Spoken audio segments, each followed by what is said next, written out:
Assalamualaikum warahmatullahi wabarakatuh. Perkenalkan, saya Ajat Sudrajat, Kepala SMP BPI 1 Bandung.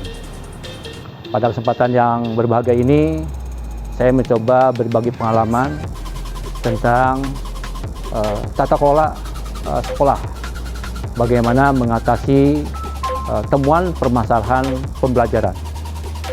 Seperti yang sudah diketahui, bahwa kalau kita menemukan satu permasalahan dalam pembelajaran, maka permasalahan ini harus kita masukkan ke dalam program rencana pengembangan sekolah agar kita bisa menentukan dan mendiagnosis berikut, menentukan tindakan yang terbaik agar permasalahan ini bisa cepat diselesaikan. Misalnya langkah-langkahnya, pertama kita buat perencanaan, kedua kita melaksanakan pelaksanaannya, tahap ketiga kita melaksanakan monitoring dan evaluasi. Tahap berikutnya kita melaksanakan refleksi. Tahap berikutnya lagi kita melaksanakan tindak lanjut. Tujuan dari tindak lanjut ini apabila ada temuan yang belum baik atau masih ada kelemahan, maka dilaksanakan dalam program tindak lanjut. Tapi berhubung soal kami adalah sekolah swasta, maka ada tahap terakhir buat kami, yaitu melaksanakan pelaporan yang harus disampaikan kepada pihak yayasan. Di tahap persiapan, kami berdiskusi dan menyampaikan sosialisasi kepada tim TPMPS, tim STEM, yang paling utamanya adalah kepada pendidik dan pendidik IPA. Setelah tahap itu, kita di pertemuan itu juga membentuk panitia kecil. Ditindaklanjuti dengan dibuatkan surat tugas. Kita berbicara bagaimana pelaksanaan IHT ini.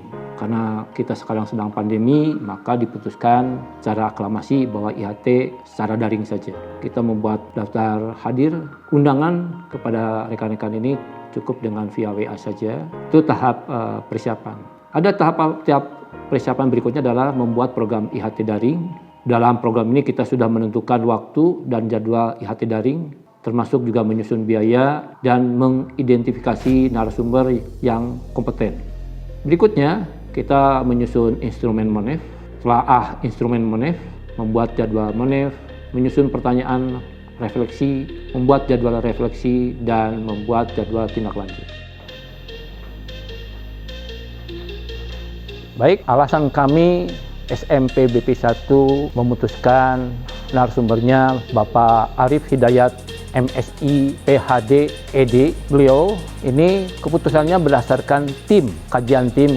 Di SMP BPI ada tim TPMPS dan tim STEM.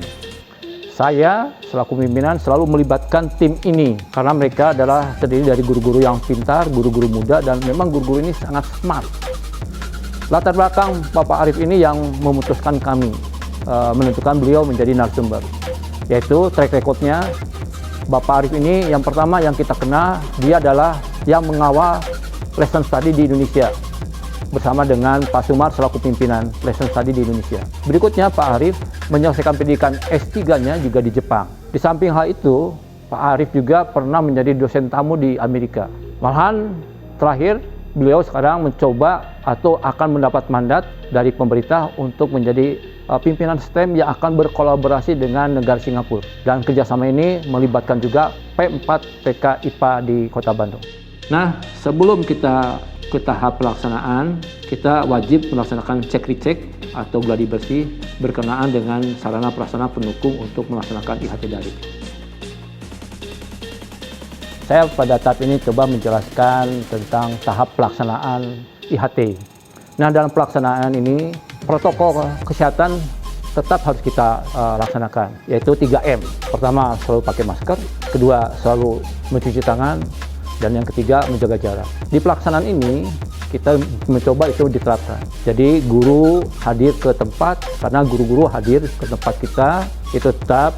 Dan tempat yang kita gunakan untuk IHT ini tetap disesuaikan dengan jarak yang dianggap paling baik. Nah, berikutnya nanti ada daftar hadir, kita persiapan itu. Setelah daftar hadir, kita harus menyiapkan notulen, dan berikutnya adalah dokumentasi. Alhamdulillah, pada pelaksanaan IHT, guru-guru IPA, guru-guru yang tergabung di tim STEM, dan rekan-rekan guru yang tergabung di TPMPS, karena materi ini memang bagus, tata kelola IPA, STEM, lesson study, maka guru-guru di kami ini sangat antusias. Kita melaksanakan MONEF berdasarkan lembar yang sudah kita siapkan, yaitu lembar isian tentang analisis MONEF. Berikutnya kita akan melaksanakan pengolahan data hasil MONEF ke kegiatan IHT. Selanjutnya kita akan melaksanakan refleksi. Refleksi ini gunanya agar untuk kita bertanya khususnya kepada rekan-rekan guru IPA dan laboran IPA. Salah satunya sejauh mana manfaat IHT daring buat guru IPA dan laboran IPA ini. Untuk tindak lanjut, karena berhubung kita sedang pandemi dan sasaran utamanya adalah pada peserta didik, kami tindak lanjut ini dilaksanakan insya Allah setelah pelaksanaan PBM berlangsung secara normal, agar tindak lanjut ini bisa terukur dengan baik.